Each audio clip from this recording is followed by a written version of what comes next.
Hello everyone, welcome to Rankers JE. This is Amul Lojha and dear students, अभी हम लोग discuss करने जा रहे हैं जेई मेन 2023 में 24 जनवरी शिफ्ट 2 में पूछे गए फिजिक्स के पेपर का सोल्यूशन। तो विदाउट वेस्टिंग एनी टाइम चलिए हम लोग देखते हैं फिजिक्स पेपर का सोल्यूशन। वैसे फिजिक्स का पेपर देखा जाए तो काफ़ी ईजी आया हुआ है और हम लोग उम्मीद करते हैं कि इसी तरह के आसान ही पेपर अभी आगे के एग्ज़ाम्स में आने वाले हैं। तो चलिए ज़्यादा टाइम हम लोग वेस्ट नहीं करते हैं, सीधे अपने पॉइंट पर आते हैं और डिस्कस करते हैं क्वेश्चन नंबर 1। तो 24 जनवरी को शिफ्ट 2 में पूछा गया फिजिक्स का पहला क्वेश्चन है। यहाँ पर एक सर्किट डायग्राम दिया गया है।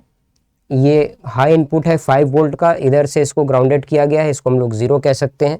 इधर कोई एक बल्ब है और यहाँ पे दो स्विचेस हैं A और B। तो इन स्विचेस को क्लोज या ओपन करने के हिसाब से इस बल्ब के ग्लो होने या फिर ग्लो ना होने के लिए इसमें इस सर्किट को रिलेट करना है कुछ गेट के साथ। और एंड, नैंड और जोर, ये 4 इसमें गेट दिए हुए हैं। तो यहाँ पर हम लोग ये देखते हैं कि जैसे इसमें स्विच A या B को क्लोज या ओपन करने से इस बल्ब पे क्या फ़र्क पड़ता है। तो इसमें जैसे अगर हम लोग ये देखें कि स्विच को ओपन करना उसको हम लोग 0 इनपुट माने, स्विच को क्लोज करने को इनपुट 1 माना जाए, बल्ब के ग्लो करने को हम लोग आउटपुट 1 मान लेते हैं और बल्ब के ग्लो नहीं करने को आउटपुट 0 मान लेते हैं। तो यहाँ पर हम लोग इसमें एक ट्रुथ टेबल बना लेते हैं A, B और बल्ब के ग्लो करने को X लिख लेते हैं। तो बेसिकली देखा जाए तो यहाँ पर हमारे पास इनपुट है A, B और आउटपुट है X। तो इसमें क्या है, जैसे सपोज करिए कि अगर मैंने A और B दोनों को ओपन रखा हुआ है, A और B दोनों को ही ओपन रखा हुआ है, तो क्या होगा, यहाँ से ये हाई वोल्टेज पर है 5 वोल्ट, ये है 0 और ये सर्किट अपने आप में कंप्लीट है। यहाँ से लेके इस बल्ब को जोड़ दिया जाए तो ये सर्किट क्लोज्ड है। तो इस तरह से अगर ये दोनों ओपन होंगे तो ये बल्ब यहाँ पर ग्लो करेगा। तो अगर मैंने A पर इनपुट दिया है 0, A पे इनपुट मैंने दिया 0, B पे इनपुट दिया 0, दोनों को 0 देने का मतलब क्या है, दोनों को ओपन रखा गया। तो अगर ये दोनों साइमल्टेनियसली ओपन होंगे तो ये बल्ब ग्लो करेगा। यहाँ पर हमें आउटपुट मिलेगा 1। अब सपोज करिए कि मैंने A को तो यहाँ पर क्लोज कर दिया लेकिन B को ओपन रखा। तो अगर मैंने A को क्लोज कर दिया हो और B को ओपन रखा हो तो भी इधर से ये सर्किट डिस्कनेक्टेड है।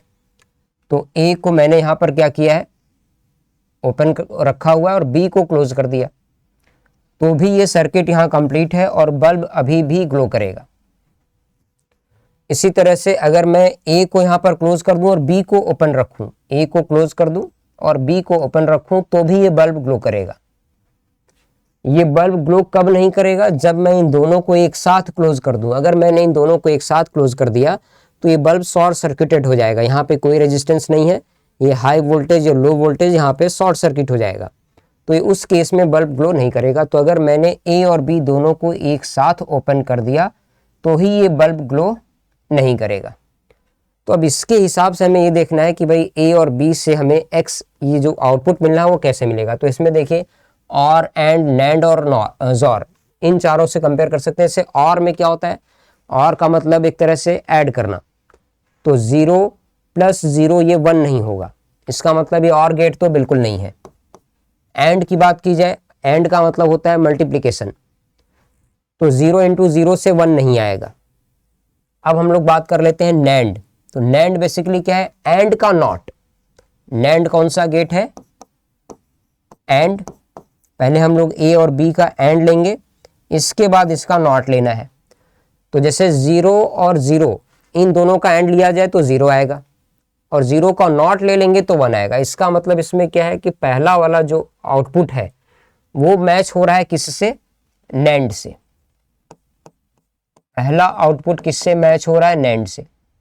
दूसरे वाला कंफर्म कर लेते हैं, A एंड B। 0 × 1 होगा 0 और उसका नॉट लेंगे तो ये भी क्या आएगा, 1 आ जाएगा और इससे ये वाला भी नैंड से ही मिल रहा है। थर्ड को देखें, 1 एंड 0, 1 एंड 0, 1 × 0 हो जाएगा, इसकी वैल्यू आएगी 0 और उसका फिर अगर हम लोग नॉट लेंगे तो ये वापस नैंड से मिल जाएगा। लास्ट में देखें, 1 × 1 1 होता है लेकिन उसका नॉट ले लेंगे तो 0 आ जाएगा। तो इसका मतलब ये है कि ये चारों ही किससे मिल रहे हैं, नैंड से मिल रहे हैं। तो अपना जो रिक्वायर्ड आंसर है वो क्या है, नैंड गेट है। तो ये बहुत आसान क्वेश्चन था, थोड़ा सा लॉजिकल था। अगर आप लॉजिक से चलेंगे तो इसको सॉल्व कर सकते हैं। बहुत इजी क्वेश्चन था। आगे बढ़ते हैं नेक्स्ट क्वेश्चन पे। ये बोर्ड लेवल का क्वेश्चन है। जनरली इसमें बोर्ड लेवल पे ही, स्कूल में ही इस तरह का सवाल पढ़ा दिया जाता है और शायद ये सभी को इसका आंसर ही रटा होता है कि अगर कोई एक रॉड है जो किसी एंड के अबाउट एक मैग्नेटिक फील्ड के परपेंडिकुलर रोटेट कराया जाए तो उसके एंड्स के अबाउट इंड्यूस्ड होने वाला ईएमएफ होता है B omega L square by two, B omega L square by two. फिर भी अगर किसी को इसका सोल्यूशन चाहिए ही है तो क्या करना है, क्योंकि इसमें जब हम लोग रॉड को रोटेट करेंगे तो इसमें हर पॉइंट्स पे डिफरेंट वेलोसिटी मिलेगी। तो ऐसे केस में प्रॉब्लम को सॉल्व करने के लिए पहले हम लोग हिंज से किसी x डिस्टेंस पे जाते हैं, वहां पर एक छोटा एलिमेंट लेते हैं dx लेंथ का। इस छोटे एलिमेंट में जो इंड्यूस्ड ईएमएफ है उसको लिखते हैं de, और de की वैल्यू कैसे मिलेगी, बी ओमेगा dx। यहां पर जो बी ओमेगा एक्स dx, क्योंकि ये जो एलिमेंट है इसके पास कुछ वेलोसिटी होगी, ऐसे हमने ओमेगा से रोटेट किया है तो ये किसी v वेलोसिटी से इस समय चल रहा होगा जिसकी वैल्यू होगी ओमेगा इंटू एक्स। तो इस पार्ट में इंड्यूस्ड ईएमएफ डी की वैल्यू क्या है, B multiplied by V which is omega X multiplied by length D X. Overall अगर हमें इंड्यूस्ड ईएमएफ चाहिए तो दोनों साइड इंटीग्रेशन ले लेना है। एक्स में लिमिट 0 से लेके एल तक जाना है, 0 to L 0 to E. Solve कर दीजिए, एक लाइन में B omega L square by two अपना आंसर आ जाएगा। तो B omega L square by two ये पहला ही ऑप्शन है इसमें। वैसे बोर्ड लेवल पे भी बच्चों को याद ही रहता है। अगले सवाल पे आते हैं। यहां पर क्या दिया है देखिए, ये अगेन एक बहुत ही इजी क्वेश्चन है जो सीधे सीधे आपको आंसर पे पहुंच जाना है, इसमें कहीं कोई दिमाग नहीं लगाना है। Let gamma 1 be the ratio of molar heat, molar specific heat at constant pressure and constant volume. यहां पर सिर्फ हमें ये ध्यान देना है molar specific heat at constant pressure and constant volume. Gamma ये होता है एडियाबैटिक कांस्टेंट। गामा को हम लोग लिखते हैं Cp अपॉन Cv। गामा का कैलकुलेशन क्या होता है, Cp अपॉन Cv। और दूसरा इसका कैलकुलेशन क्या है, 1 + 2/f where f is the degree of freedom. तो यहां पर दो अलग अलग गैसेस की बात की गई है, मोनोएटॉमिक गैस और डायएटॉमिक गैस की। मोनोएटॉमिक गैस के लिए डिग्री ऑफ फ्रीडम 3 होता है, तो गामा मोनोएटॉमिक के लिए जिसमें गामा 1 लिखा हुआ है इसकी वैल्यू आएगी 1 + 2/3 विच इज 5/3। और दूसरा जो गामा 2 है डायएटॉमिक के लिए 1 + 2/f डिग्री ऑफ फ्रीडम 5, तो ये वैल्यू है 7/5। दोनों का रेशियो पूछा गया है तो डिवाइड कर दीजिए, 25/21 अपना आंसर है। पहला ही आंसर इसमें मैच हो रहा है। तो कितना आसान सा सवाल पूछा गया है। इसी तरह से आगे हम लोग बढ़ते हैं। f डिग्री ऑफ फ्रीडम होता है यहाँ पर। नेक्स्ट क्वेश्चन पे आते हैं। यहाँ पर भी देखिए कुछ ऐसा ये क्वेश्चन दिया गया, a right angle triangle has current 2 ampere, the edge length are shown in the diagram, magnetic field is acting in the plane of the triangle, the magnetic force acting on the wire AB। सिर्फ एक AB wire पे force पूछा गया है, ध्यान दीजिएगा, सिर्फ AB wire पे, और मैग्नेटिक फील्ड को इधर दिखाया गया है ऐसे। तो इन दोनों के बीच में एक बार को मैं एंगल मान लेता हूं theta.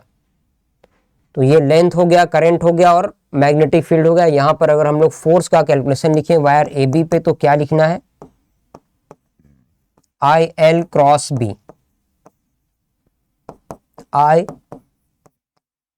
ILB sine theta, magnitude of force है ना, ILB साइन थीटा। सॉल्व कर देते हैं। करंट 2 एम्पियर दिया गया है, लेंथ गिवन है इसमें 5 सेंटीमीटर, तो ये 5/100 मीटर्स हो गया। इसके बाद मैग्नेटिक फील्ड दिया है 0.75 sine theta perpendicular upon hypotenuse 12/13। तो देख लेते हैं इसमें कुछ सॉल्व हो रहा है। 10 से इसको डिवाइड कर देंगे, 10 हो जाएगा। 12 इंटू 0.75, 0.75 इज 3/4, तो ये वैल्यू आ जाएगी 9/130। 9/130 कोई ऑप्शन है, ऑप्शन डी 9/130। तो देखिए कितने आसान क्वेश्चंस पूछे गए हैं, बोर्ड लेवल का स्टूडेंट भी इसको इजीली सॉल्व कर सकता था। नेक्स्ट यहाँ पर असर्शन रीजन दिया गया है। असर्शन है steel is used to build big structures.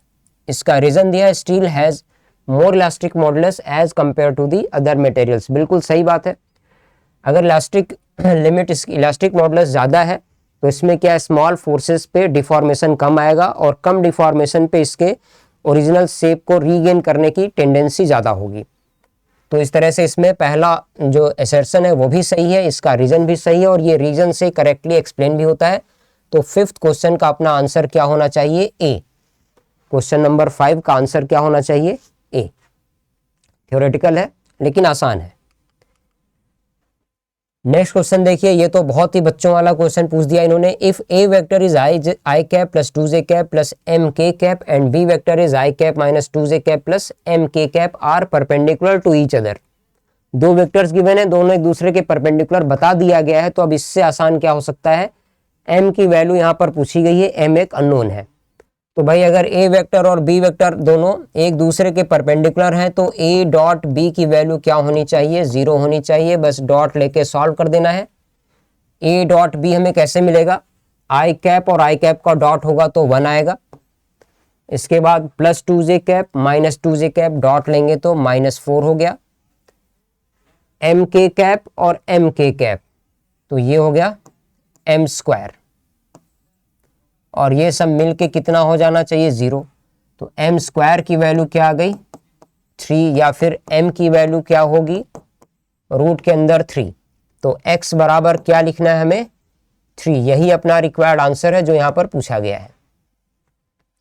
तो कितना इजी क्वेश्चन है देखिए। आगे बढ़िए, नेक्स्ट क्वेश्चन पर आते हैं। Question number 7, the distance of earth from the sun is 1.5 into 10⁸ kilometres. If the time period of an imaginary planet is 2.83 years, then its distance from the sun comes out to be n times 10⁸ kilometers. Find n. तो भाई इसमें time period दिया हुआ है अर्थ के respect में। इस given planet का टाइम पीरियड अगर हमें पता है और अर्थ से सन का डिस्टेंस पता है तो प्लैनेट और सन के बीच का डिस्टेंस हम लोग इजिली फाइंड कर सकते हैं। क्या करना है इसके लिए, t² प्रोपोर्शनल a³ अप्लाई कर दीजिए, सॉल्व कर दीजिए। टाइम पीरियड मान लीजिए अगर हम लोग अर्थ का टाइम पीरियड देखें सन के अराउंड घूमने वाला तो ये है 1 ईयर। 1 ईयर का स्क्वायर कर लीजिए। यहां पर कोई कांस्टेंट लिख लीजिए c इंटू सन से अर्थ के बीच का जो डिस्टेंस है वो है 1.5 इंटू 10⁸ किलोमीटर्स पावर में 3। t² ये 1 ईयर में है और ये डिस्टेंस किलोमीटर में है। अब हम लोग दूसरे प्लैनेट की बात कर लेते हैं। वहां पर जो डिस्टेंस है वो है, जो टाइम दिया गया है वो है 2.83 ईयर्स। तो इसका स्क्वायर कर देना है, बराबर क्या लिखना है, same constant c multiplied by, अब ये जो डिस्टेंस है वो हमें पता करना है। डिस्टेंस मान लेते हैं x है, x का क्यूब। 2.83 का अगर हम लोग स्क्वायर करें तो ये अप्रोक्सीमेट 8 आता है। 2.83 का स्क्वायर किया जाए तो ये अप्रोक्सीमेट 8 है। 2.83 का स्क्वायर इज अप्रोक्सीमेट 8। तो अब यहां पर देखिए हम लोग एक छोटा सा हिसाब लगा सकते हैं। जैसे जो 1 का स्क्वायर है इसको 1 का क्यूब लिख सकते हैं, या जैसे भी इन दोनों को एक बार डिवाइड कर दिया जाए तो देखिए हमें क्या मिलेगा, यहां पर आ जाएगा 1/2 का क्यूब। LHS में क्या मिल रहा है, डिवाइड करने से LHS में मिलेगा 1/2 का क्यूब, जबकि RHS में C और C कैंसिल हो जाएगा। यहां पर हमें वैल्यू मिलेगी 1.5 इंटू 10⁸ डिवाइडेड बाय x का क्यूब। तो अब क्या ये इक्वेशन सॉल्व किया जा सकता है, तो बिल्कुल हो सकता है। 1/2 equal to 1.5 into 10⁸ upon x। इसको सॉल्व करेंगे तो x की वैल्यू आ जाएगी 3 मल्टीप्लाइड बाई 10⁸ किलोमीटर्स। ये है वैल्यू x की। इस प्रॉब्लम में देखिए ये जो दिया गया है डिस्टेंस वो है n टाइम्स 10⁸ किलोमीटर्स। तो n की जो वैल्यू पूछी गई है वो हमें क्या लिखना है, 3। 3 is the required answer. 3 is the required answer. देख सकते हैं कितना आसान प्रॉब्लम है। केपलर्स लॉ पे बेस्ड है, बिल्कुल बेसिक सा प्रॉब्लम। नेक्स्ट, ये और भी बेसिक्स पे ही बेस्ड है, बहुत ही इजी प्रॉब्लम पूछा गया है। For the given electrical circuit the switch S is closed at t equal to 0, find the current in ampere drawn through the battery at steady state। तो यहाँ पर देखिए ये इंडक्टर लगा हुआ है, इधर एक रेजिस्टेंस है, फिर से एक इंडक्टर है और एक रेजिस्टेंस है, और यहाँ पर सिर्फ एक रेजिस्टेंस है और इधर एक स्विच है। स्विच को क्लोज करने के बाद एक लॉन्ग टाइम या स्टेडी स्टेट के बाद इसमें सर्किट में करंट पूछा गया है। तो स्टेडी स्टेट में आप अगर इंडक्टर के बिहेवियर को जानते होंगे तो इंडक्टर एक कंडक्टिंग वायर के जैसे बिहेव करने लगता है। अगर कोई आइडियल इंडक्टर है तो इसका बिहेवियर क्या हो जाएगा, एक कंडक्टिंग वायर के जैसे। इस इंडक्टर का भी बिहेवियर हो जाएगा कंडक्टिंग वायर के जैसे। तो अल्टीमेटली हमें इस सर्किट में सिर्फ 3 रेजिस्टेंसेस मिलेंगे जो आपस में पैरेलल में होंगे, तीनों एक जैसे हैं। तो इस सर्किट का आर इक्विवेलेंट हम लोग लिख सकते हैं 12 डिवाइडेड बाय 3 ओम्स। तो आर इक्विवेलेंट हमें मिल गया इसमें 4 ओम के बराबर। 4 ओम का रेजिस्टेंस है, 12 वोल्ट की बैटरी है। अगर हम लोग बैटरी से जाने वाला करंट कैलकुलेट करें तो potential difference 12 divided by 4 ohm का resistance that is equal to 3 ampere. और यही शायद इस प्रॉब्लम में पूछा गया है, एम्पियर्स में कितना करंट आ रहा है। 3 एम्पियर अपना करंट है, तो एर्थ का भी आंसर क्या है, 3।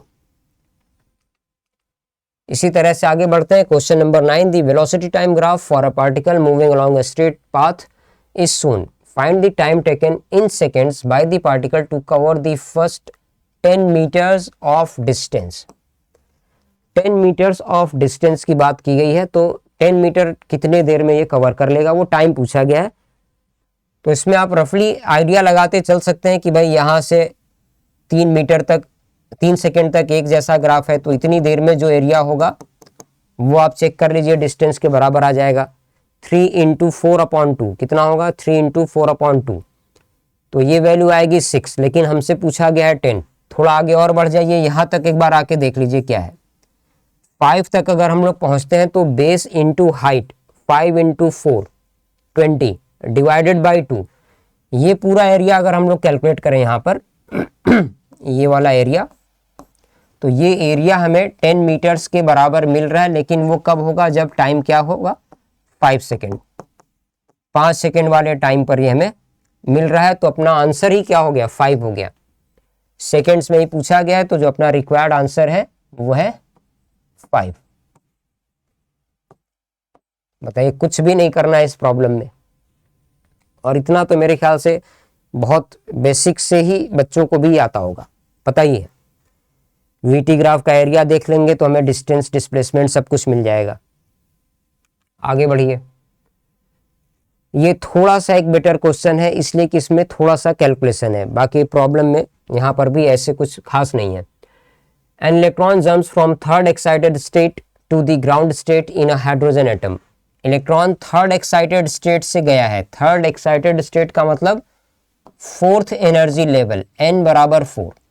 ग्राउंड स्टेट का मतलब होता है n = 1। हाइड्रोजन एटम की बात की गई है। The wavelength of photon emitted in nanometres to the nearest integer is.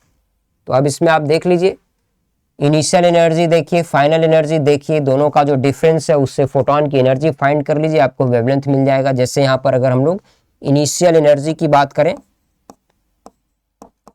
Initial energy क्या होगी, -13.6 इंटू 1/4 का स्क्वायर,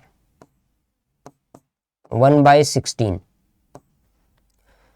फाइनल एनर्जी का अगर हम लोग हिसाब लगाएं तो ये कितना हो जाएगा, -13.6 इंटू 1/1 का स्क्वायर। तो ये -13.6 है इलेक्ट्रॉन वोल्ट में, और ये -13.6 इंटू 1/16 इलेक्ट्रॉन वोल्ट। इनिशियल से फाइनल जाते समय जो एनर्जी का लॉस होगा, एनर्जी का लॉस वो अपीयर होगा फोटोन के फॉर्म में। तो लॉस होता है इनिशियल माइनस फाइनल। इनिशियल में से फाइनल सब्ट्रैक्ट कर दीजिए तो आपको कैलकुलेशन मिलेगा 13.6 into 1 - 1/16 that is equal to 13.6 multiplied by 15/16 electron volts में आएगा ये। 13.6। तो इसको अगर हम लोग सॉल्व कर दें,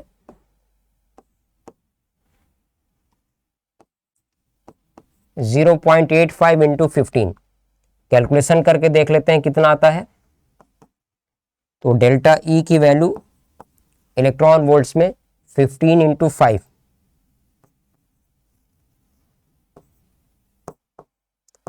12.7 इलेक्ट्रॉन वोल्ट, ये है डेल्टा ई।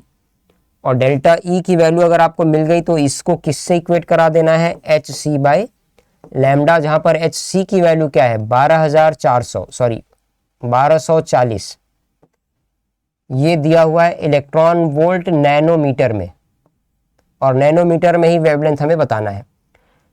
तो यहां से अगर हम लोग देख लें वेवलेंथ, तो वेवलेंथ का कैलकुलेशन क्या मिला, 1240 electron volt nanometre divided by 12.75 electron volt. तो इलेक्ट्रॉन वोल्ट से इलेक्ट्रॉन वोल्ट कैंसिल हो गया, यहां से नैनोमीटर में आपको आंसर मिल जाएगा 1240 अपॉन 12.75, अप्रॉक्सीमेट जाएंगे 97 के क्लोज ये अपना आंसर बनेगा, 97 के क्लोज। तो नियरेस्ट इंटीजर में पूछा गया है, 97 आपका इसमें आंसर है। थोड़ा सा कैलकुलेशन है इसलिए इसको हम लोग मॉडरेट लेवल पे कंसीडर कर सकते हैं, अदरवाइज देखा जाए तो ये एक इजी ही क्वेश्चन है। अगले क्वेश्चन पे आते हैं। The velocity time graph of a body moving along straight line is given as shown, the ratio of displacement, ध्यान दीजिए क्या क्या पूछा गया, ratio of displacement and the distance is, displacement और डिस्टेंस का रेशियो पूछा गया है। तो इसके लिए आपको सारा एरिया देखना पड़ेगा, पॉजिटिव और नेगेटिव दोनों अलग अलग देखना होगा कितना कितना है। जैसे पॉजिटिव एरिया एक तो ये वाला है, इसकी वैल्यू हम लोग कैलकुलेट करें तो 8 इंटू 2 16 के बराबर हो गया। पॉजिटिव एरिया यहाँ पर हमें मिलेगा, इसको देखा जाए तो ये हाइट भले ही छोटा दिख रहा है बट ये 4 दिया हुआ है हाइट को, और बेस लेंथ भी 4 है, तो 4 टाइम्स 4, ये वाला एरिया भी 16 ही है। अब हम लोग बात कर लेते हैं नेगेटिव एरिया की। इस साइड जो एरिया है वो नेगेटिव में कंसीडर होगा, ये वाला एरिया नेगेटिव में कंसीडर होगा। यहाँ पर आपका हाइट हो गया 4 और बेस हो गया 2, 4 टाइम्स 2, ये वाला एरिया आपको मिलेगा 8। कैलकुलेशन के लिए इसमें नेगेटिव लिख सकते हैं। जब डिस्प्लेसमेंट देख रहे होंगे इस एरिया की अगर हम लोग बात करें तो 4 इंटू 2, ये वाला भी कितना आएगा, 8। अब यहां पे अगर हम लोग कैलकुलेट करना चाहते हैं डिस्टेंस, तो डिस्टेंस में प्लस पॉजिटिव एरिया हो नेगेटिव एरिया हो सबको मॉडुलस के साथ ऐड करना है, मैग्नीट्यूड को ऐड करना है। तो हमारे पास कैलकुलेशन होगा 16, इसको प्लस करेंगे 8 प्लस 16 प्लस 8, वैल्यू आ जाएगी 48 मीटर्स। ये तो है डिस्टेंस। डिस्प्लेसमेंट की बात करें तो डिस्प्लेसमेंट में जो एरिया जैसा आता है वैसा ही लिखा जाता है। पहला पॉजिटिव है तो इसको प्लस लिखिए, दूसरा एरिया नेगेटिव है माइनस लिखिए, थर्ड वन वापस पॉजिटिव है, फोर्थ वन वापस नेगेटिव है। सॉल्व करेंगे तो 16 मीटर्स आ गया। डिस्प्लेसमेंट से डिस्टेंस का रेशियो पूछा गया है तो 16 अपॉन 48, जो अपना रिक्वायर्ड आंसर है वो क्या है, required answer is 16 divided by 48, that is equal to 1/3, या रेशियो बोला जाए तो 1:3, 1:3। तो यहां तक क्लियर है। अगले क्वेश्चन पे आते हैं। नेक्स्ट क्वेश्चन कुछ ऐसा दिया है, a copper wire is elongated such that its length is increased by 20%, then the percentage increase in the resistance. तो ये एक बहुत आसान सा प्रॉब्लम है। देखिए जनरली ऐसा हम लोग क्लास में भी पढ़ाते हैं कि अगर किसी वायर को स्ट्रेच कर दिया जाए, इलोंगेट खींच के इलोंगेट किया जाए, n टाइम्स उसके लेंथ को बढ़ा दिया जाए। अगर हमने लेंथ को इलोंगेट किया है n times, length is elongated n times, तो रेजिस्टेंस क्या होता है, resistance increases to n² times. ध्यान दीजिएगा, अगर लेंथ को n टाइम्स इंक्रीज करेंगे तो resistance n square times increase होता है। तो जैसे इस प्रॉब्लम में हमने क्या किया है, लेंथ को 20% बढ़ा दिया। तो जैसे पहले अगर लेंथ मान लीजिए l रहा होगा तो 20% इंक्रीमेंट के बाद जो नया लेंथ होगा वो होगा 1.2 L। ठीक है, तो लेंथ क्या हुआ, यहां पर n की वैल्यू पे आप ध्यान दीजिएगा, n की वैल्यू यहां पर क्या है 1.2, ये है n की वैल्यू। अब हम लोग बात करते हैं रेजिस्टेंस की। अगर रेजिस्टेंस पहले R था तो अब नया रेजिस्टेंस क्या होना चाहिए, 1.2 का square multiplied by R, that is equal to 1.44 R। तो आप ये देख सकते हैं कि 0.44 R, R में कितना इंक्रीमेंट हो गया है 0.44 R। तो R में जो इंक्रीमेंट है वो है 0.44 R के बराबर। 100 में क्या इंक्रीमेंट हो जाएगा देख सकते हैं 44। तो 44% इज द रिक्वायर्ड आंसर। इसका प्रॉपर सोल्यूशन चाहिए तो वॉल्यूम को कंजर्व करा के सॉल्व करते हैं। जैसे मान लीजिए पहले से जो रेजिस्टेंस था वो R है तो इसकी वैल्यू आप लिखेंगे रो L अपॉन A। दूसरे केस में देखिए वॉल्यूम को कंजर्व करा लेते हैं, लेंथ मल्टीप्लाइड बाय एरिया। अब क्या करना है, अगर हमने लेंथ को इंक्रीज कर दिया, लेंथ को हमने 20% बढ़ा दिया तो नया लेंथ हो गया 1.2 L। अब नया जो एरिया होगा वो कुछ और हो जाएगा A डैश। तो A डैश की वैल्यू अगर आप कैलकुलेट करेंगे तो ये आ जाएगा A अपॉन 1.2। तो बाद में जो एरिया आपको मिलेगा वो होगा A बाई 1.2 जब लेंथ 1.2 L है। इसकी हेल्प से अगर हम लोग नया रेजिस्टेंस फाइंड करें R डैश, तो ये क्या हो जाएगा rho into length 1.2 L divided by area A upon 1.2। तो देखिए 1.2 ऊपर आ गया, 1.44 रो L अपॉन A, और रो L अपॉन A को क्या लिखना है R, 1.44 R। ये है आपका नया रेजिस्टेंस। तो पहले जो रेजिस्टेंस R था अब नया रेजिस्टेंस हो गया है 1.44 R। तो इंक्रीमेंट हो गया 0.44 R। इस इंक्रीमेंट से अगर हम लोग परसेंटेज फाइंड करेंगे तो 44% आ जाएगा। प्रॉपर तरीका सॉल्व करने का ये है। बाकी आप लोग को ये रिजल्ट पता भी होगा, नहीं अगर पता है तो वापस मैंने बता दिया कि अगर किसी वायर को खींच के n टाइम्स इलोंगेट कर दिया जाए तो उसका resistance n square times increase हो जाता है। इसके बेसिस पे आप सीधे सीधे आंसर पे पहुंच सकते हैं। नेक्स्ट क्वेश्चन पे आते हैं।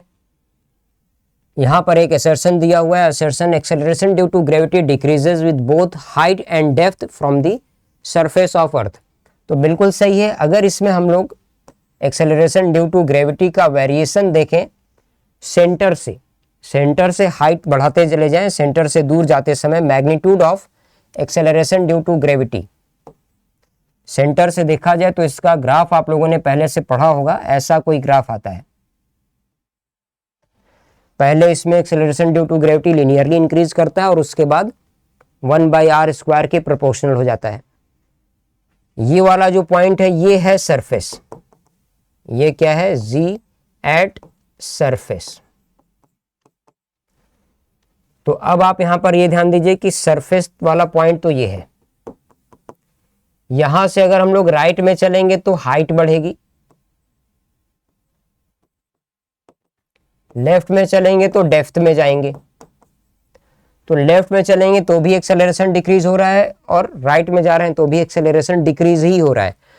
तो सरफेस से हाइट बढ़े या डेप्थ में जाए दोनों तरफ एक्सेलरेशन का मैग्नीट्यूड डिक्रीज ही हो रहा है, इसलिए असर्शन तो इसका बिल्कुल सही है। Acceleration due to gravity decreases with both height and depth from surface of earth, ये बात तो एकदम 100% सही है। अब नेक्स्ट इसमें बोला गया है if height and depth are equal for 2 points from the surface of earth the acceleration due to gravity will be same at those points. यहां पर ऐसा बोला गया है कि अगर हाइट और डेप्थ दोनों बराबर हो सरफेस से तो एक्सेलरेशन ड्यू टू ग्रेविटी बराबर होगी, ऐसा नहीं है, क्योंकि यहां पर वेरिएशन लीनियर है और यहां पर इसमें 1/r square inverse square law यहां पर अप्लाई हो रहा है, जबकि ये लीनियर है। तो ये बात यहां पर वैलिड नहीं है। सिर्फ एक पर्टिकुलर ऐसी डेप्थ या हाइट आती है जहां पर दोनों बराबर होते हैं, वो आप लोग चाहें तो कैलकुलेट कर सकते हैं। यहां पर ऐसा आपको मिल सकता है कि ये सरफेस पे जो r है, यहां से x डिस्टेंस आप पीछे आ जाइए और x डिस्टेंस आगे चले जाइए और दोनों पे आपको g की वैल्यू सेम मिल जाए तो ये x आप कैलकुलेट कर सकते हैं, प्रॉब्लम को सॉल्व कर सकते हैं। लेकिन ऐसा सिर्फ एक डेप्थ या हाइट मिलेगा, हर इक्वल डेप्थ या हाइट पे ऐसा नहीं होगा। तो इस तरह से इसका रीजन फॉल्स है, assertion is true but reason is false.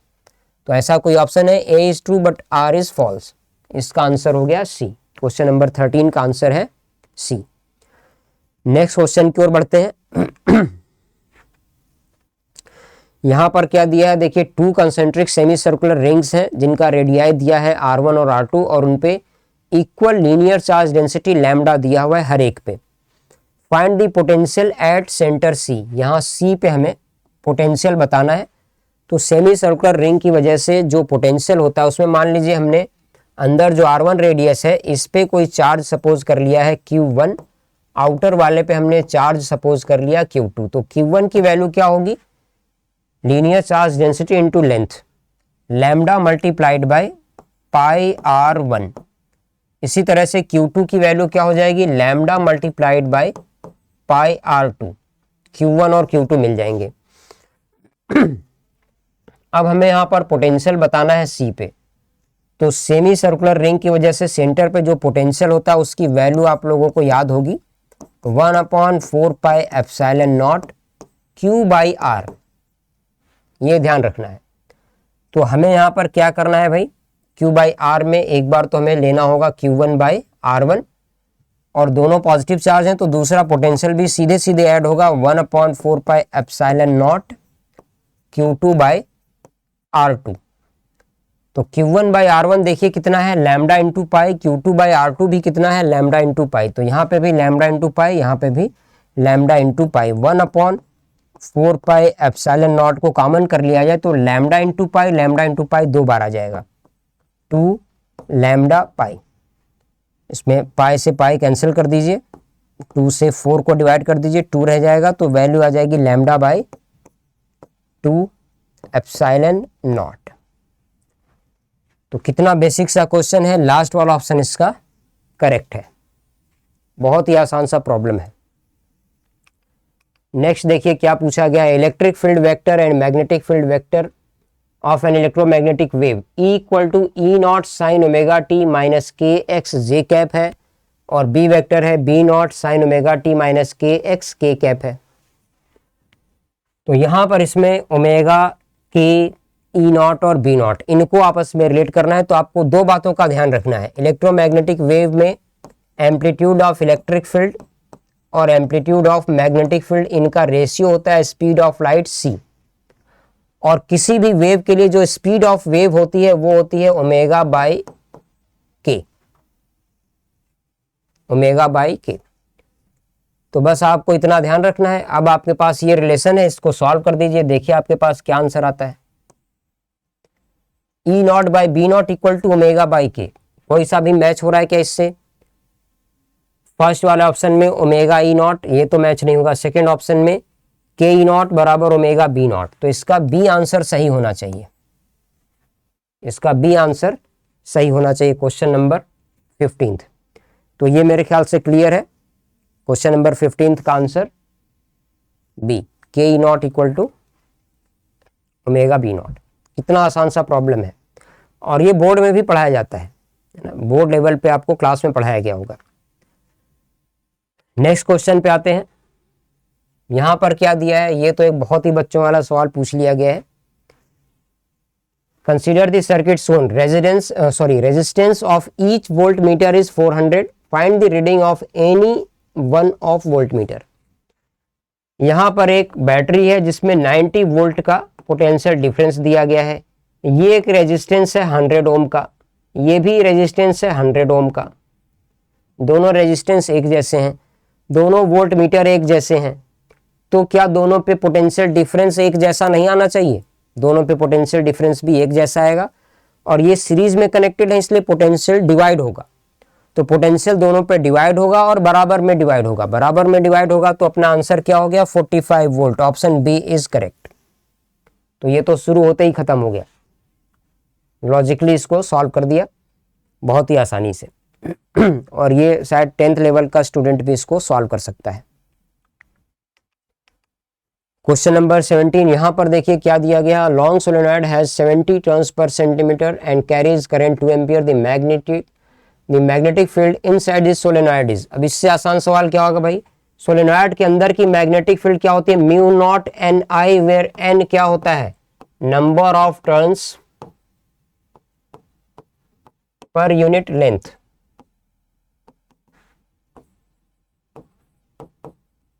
Number of turns per unit length, सारा कैलकुलेशन आपका एसआई यूनिट में होना चाहिए, क्योंकि जो ऑप्शंस हैं वो एसआई यूनिट में दिए हुए हैं।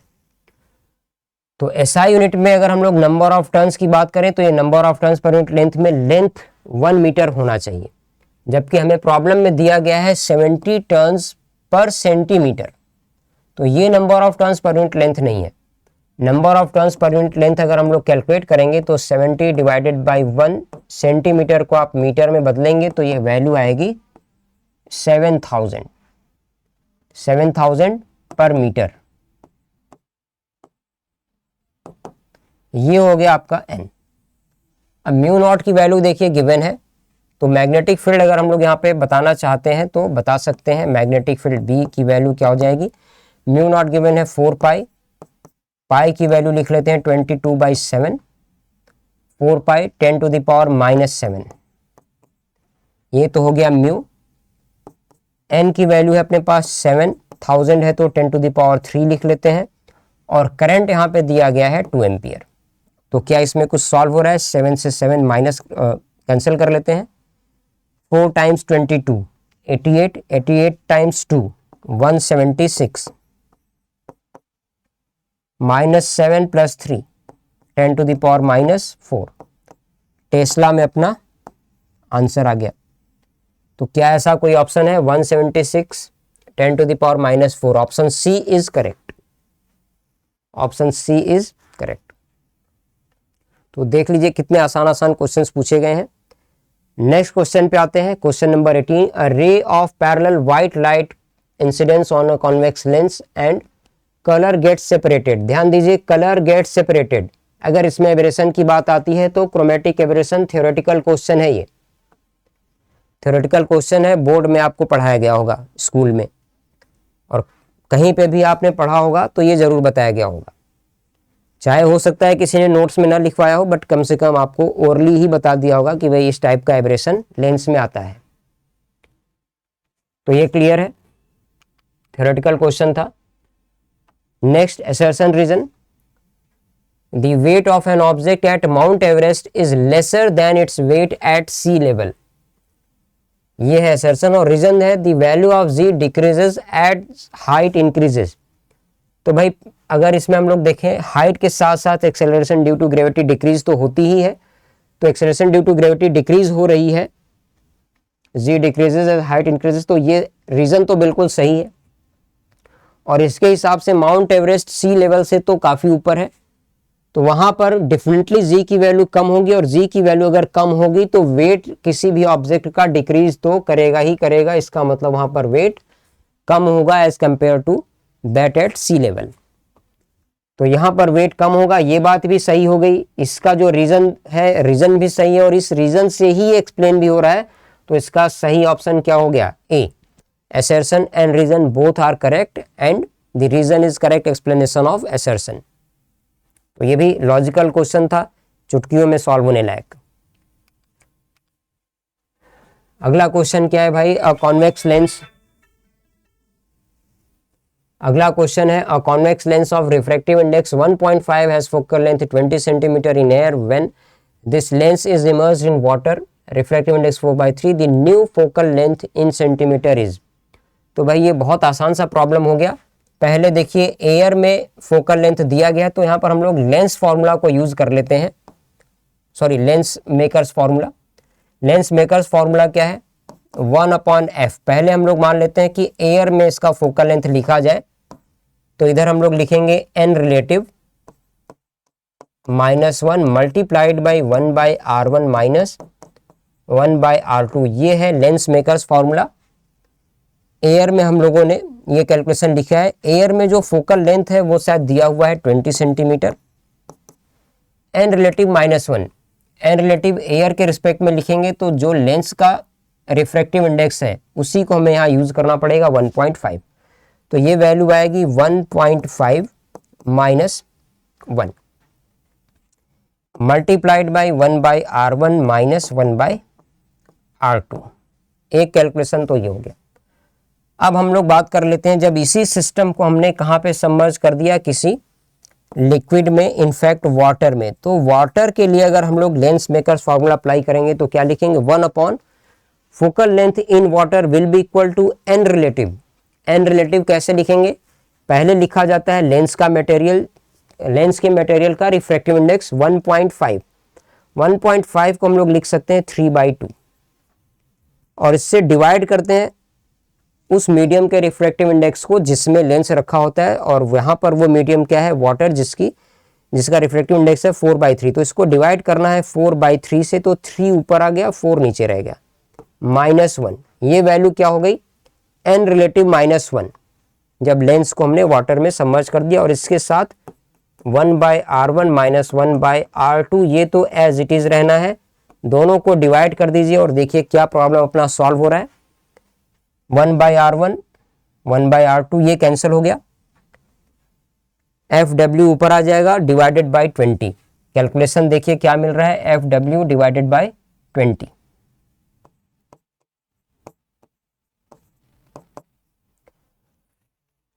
FW डिवाइडेड बाय 20, ऊपर क्या है 0.5,